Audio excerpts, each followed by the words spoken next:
Importance of gender equality. Gender equality intrinsically linked to sustainable development and is vital to the realization of human rights for all. The overall objective of gender equality is a society in which women and men enjoy the same opportunities, same rights and obligations in all spheres of their lives.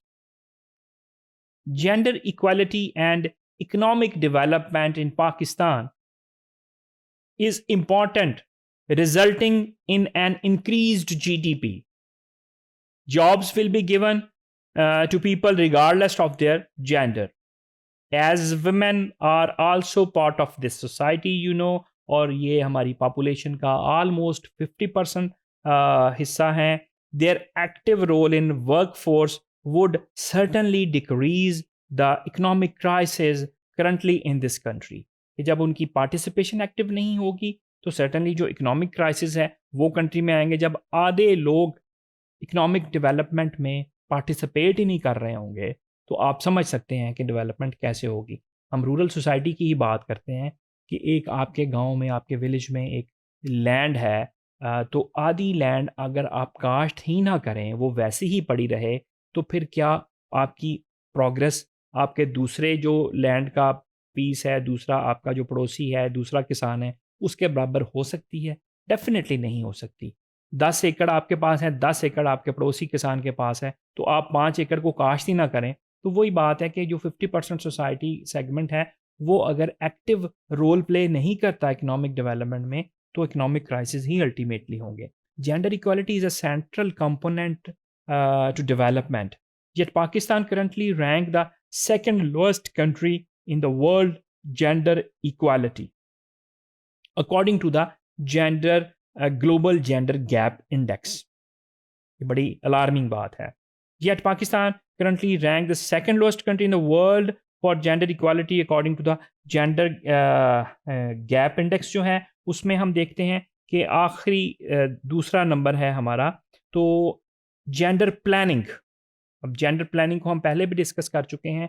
ये सारी जो हम economic development है, जो हम gender gap index में बहुत नीचे हैं, जो हमारा 50% सेगमेंट सोसाइटी का इतना एक्टिव रोल प्ले नहीं कर रहा, तो इस सारी प्लानिंग को जो गवर्नमेंट लेवल पे प्लानिंग की जाएगी उसको हम जेंडर प्लानिंग कहेंगे. जेंडर मेन स्ट्रीमिंग को हमने पहले डिस्कस किया. Is the process of assessing the implication of women and men of any planned action including legislation, policy, program in the area and at all level. तो हम उस segment society जो active role play नहीं कर रहा economic development को में, उसको एक्टिव रोल प्ले करवाने के लिए जो पॉलिसी, जो प्लानिंग अडॉप्ट करेंगे उसको जेंडर मेन स्ट्रीमिंग कहेंगे. तो ये सारी चीज़ें हम किस तरह अडॉप्ट कर सकते हैं? हमें कैसे पता कितने परसेंट पॉपुलेशन कहाँ पे रोल प्ले एक्टिव नहीं हो रहा, कहाँ पे रोल एक्टिव प्ले हो रहा है, कहाँ हमें जेंडर मेन स्ट्रीमिंग करने की ज़रूरत है, कहाँ जेंडर इनइक्वालिटी हो रही है, कितने रिसोर्सेज हैं, कितने रिसोर्सेज कौन यूज़ कर रहा है. तो उसके लिए सबसे पहले जो सेक्स डिसएग्रीगेटेड डाटा है वो बहुत इम्पॉर्टेंट होता है. अब सेक्स डिसएग्रीगेटेड डाटा क्या है? The collection and separation of data and statistically information by sex to enable comparative analysis, sometimes referred to as gender disaggregated data. किसी हद तक कहा जा सकता है इसको सेक्स डिसएग्रीगेटेड डाटा को जेंडर डिसएग्रीगेटेड डाटा, लेकिन हम अगर जेंडर डिसएग्रीगेटेड डाटा की बात करें तो वो अवेलेबल नहीं है. वो डाटा किसी ने अभी तक कंपाइल नहीं किया क्योंकि उसमें बहुत लेंथी प्रोसेस है. जेंडर पे बात अब ज़्यादा होना शुरू हो गई है तो शायद वो भी कंपाइल हो जाए. लेकिन सेक्स डिसएग्रीगेटेड डाटा वो कलेक्शन, स्टैटिस्टिकली कलेक्शन के कितने मेल कहाँ पे काम कर रहे हैं, कितने मेल की क्या रिस्पॉन्सिबिलिटी है, ये सारा डाटा अगर हमारे पास होगा तो हम उस लेवल पे कोई पॉलिसी प्रोग्राम कर सकेंगे. Is the collection and representation of all statistical separately on women and man when data is not sex disaggregated. But it is more difficult to identify real and potential inequalities.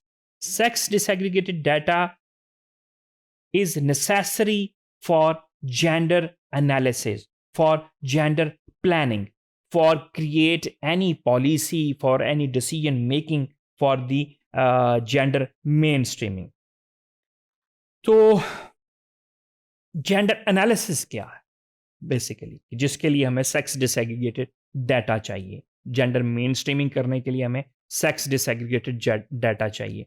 अब gender analysis ये है, it means a close examination for a problem और situation in order to identify gender issues. Gender analysis ये है कि हम close उसका examination करें कि क्या बेसिकली इश्यूज हैं इनइक्वालिटीज के पीछे, क्या रीजंस हैं इनइक्वालिटीज के पीछे.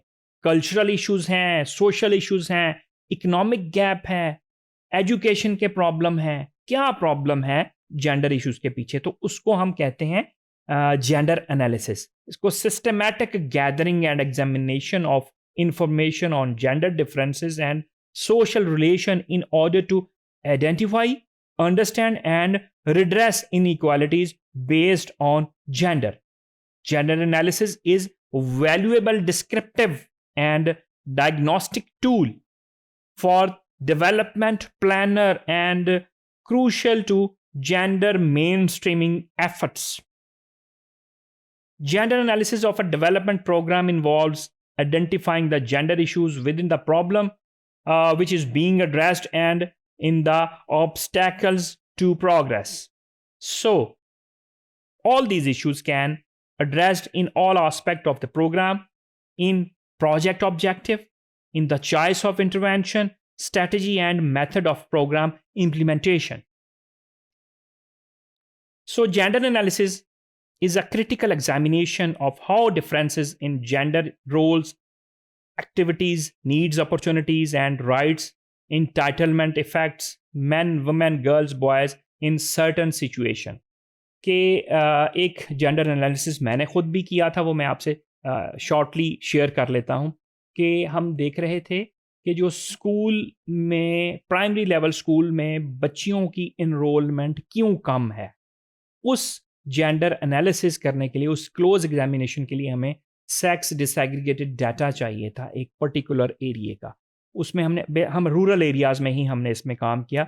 गुजरांवाला डिस्ट्रिक्ट का रूरल एरिया था, उसकी 8-10 तहसीलों में हमने ये काम किया था. तो उसमें हमने देखा सबसे पहले हमें क्या चाहिए था, हमें सबसे पहले चाहिए था नंबर ऑफ़ स्कूल्स कितने हैं उस पर्टिकुलर विलेज में, बॉयज़ के कितने हैं, गर्ल्स के स्कूल्स कितने हैं, नंबर ऑफ़ एनरोलमेंट कितनी है, टीचर कितने हैं वहाँ पे, स्टाफ कितना है वहाँ पे, उनकी जो मिसिंग फैसिलिटीज़ हैं स्कूल्स में वो क्या क्या हैं. इन तमाम एस्पेक्ट्स को जब हमने कैलकुलेट किया, जब हमने इकट्ठा किया, जब हमने अपने सामने सारा डाटा रख के उसका एनालिसिस किया, तो हमें चंद चीज़ें ये मिली कि स्कूल्स जो हैं गर्ल्स के, वो आबादी से दूर होना भी एक फैक्टर है लो एनरोलमेंट का. स्कूल्स में टीचर एब्सेंटिज्म भी एक फैक्टर है गर्ल्स की लो एनरोलमेंट का.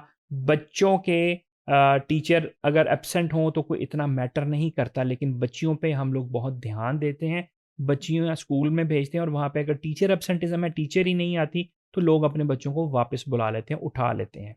फिर बेसिक फैसिलिटीज़ जो हैं स्कूल्स में, उनका मिसिंग फैसिलिटीज़ का होना, वहाँ पे स्कूल के फर्नीचर हैं, उनमें वाटर सप्लाई के इश्यूज़ हैं, उनमें वॉशरूम्स की बात हो रही है. तो ये सारी चीज़ें हमने बेशुमार एक डाटा इकट्ठा करके हमने उसका एनालिसिस किया. किस चीज़ का, कि इनरोलमेंट बच्चियों की उस पर्टिकुलर रूरल एरियाज़ में, उस डिस्ट्रिक्ट में क्यों लो है. तो हमें काफ़ी सारे फैक्टर्स मिले जिनको एड्रेस करके, जिनको बेहतर करके बच्चियों की इनरोलमेंट बेहतर बनाई जा सकती है.